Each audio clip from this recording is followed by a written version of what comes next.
Գազի գինը կարող է բարձրանալ։ Պուտին-Փաշինյան վերջին զրույցից Ռուսաստանի նախագահի ակնարկներից հետո սակագնի վերանայումը հնարավոր սցենարներից մեկն է ըստ մասնագետի։ Ռուսաստանը Հայաստանին գազը վաճառում է 1000 խորանարդի դիմաց $177.5։ Վլադիմիր Պուտինը Նիկոլ Փաշինյանի հետ վերջին հանդիպմանը հիշեցրեց, գուցե ակնարկեց. Եվրոպայում տեղ-տեղ գազի գինը գերազանցում է 1000 խորանարդ մետրի դիմաց $600։ Հայաստանից ավելի ցածր գնով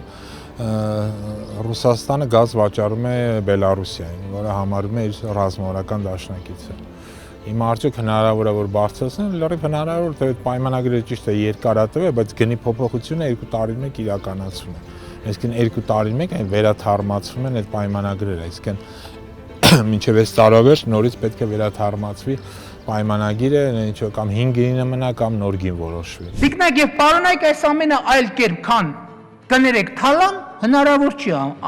անվանել։ Փորձագետը հիշեցնում է նախկին ընդդիմադիր Փաշինյանը իշխանության գալով խոսում էր սահմանին ու բնակիչներին հասնող գազի գնի մեծ տարբերության մասին։ Կոռուպցիոն ռիսկեր էր ակնարկում, ուր մնացին մտահոգությունները։ Հիմա անցել է 8 տարի, գինը սահմանին մնացել է նույնը, բայց իրանք նորից բնակիչներին վաճառում են $390-ից $400, չէ՞, հարց առաջանում, այդ կոռուպցիոն ռիսկեր ուր մնացին։ Կային, չկային, իսկ եթե կան ապահովում գրպաններն են գնում այդ գումարի տարբերությունը։ Ռուսաստանը ապահովում է Հայաստանի գազի պահանջարկի մոտ 80-85%։ 2025-ին Հայաստան է ներկրվել մոտ 2.7 միլիարդ խորանարդ մետր գազ։ Դրանից ավելի քան 2.3 միլիարդը Ռուսաստանից։ Մնացածը մեր երկիր է հասել Իրան-Հայաստան գազամուղով։ Կարող է Իրանը կամ օրինակ Ադրբեջանը Հայաստանի համար գազի ներկրման այլընտրանք լինել։ Մանվելյանը վստահ է, գազի էժան այլընտրանք Երևանը չի գտնելու։ Իրանական գազը, որը գալիս է Հայաստան, Իրան-Հայաստան գազամուղով ինքը գնային առումով մոտավորապես $250-ից $260 է, թե հաշվենք գազ, դա swap ծրագիր է, գազ էլեկտրաէներգիայի դիմաց։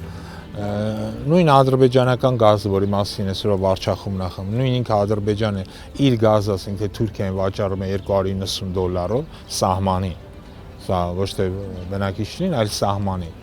Այսինքն էժան գազ չկա։ Ատոմակայանի մասին Փաշինյանը Պուտինին ասաց, Հայաստանը Ռուսաստանի հետ քննարկում է նոր ատոմակայանի կառուցման հարցը, բայց այդքանով չի սահմանափակվում, փնտրում է այլ շահավետ առաջարկ։ Ավելի ուշ արձագանքեց Ռուսաստանի փոխվարչապետ Ալեքսեյ Օվերչուկը, ասաց արդար ընտրության դեպքում Հայաստանի համար Ռուսաստանի ատոմային էներգետիկները մրցակիցներ չունեն։ Իսկապես Հայաստանին ձեռնատու է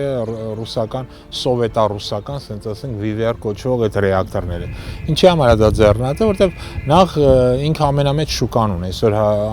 աշխարհի շուկայի 40%-ը հենց այդ VVR-ներն են ու գնալով այդ թիվը մեծանում է։ Այստեղ Հայաստանը ունի նաև պատրաստված մասնագետներ, ինժեներներ, որոնք կարող են սպասարկել այդ ատոմակայանները։ Փոփոխության դեպքում պատրաստվելու երկար ժամանակ պետք կլինի։ Բաժանորդագրվեք Արմադ մեդիայի ալիքներին YouTube-ում, Facebook-ում, Instagram-ում և Telegram-ում։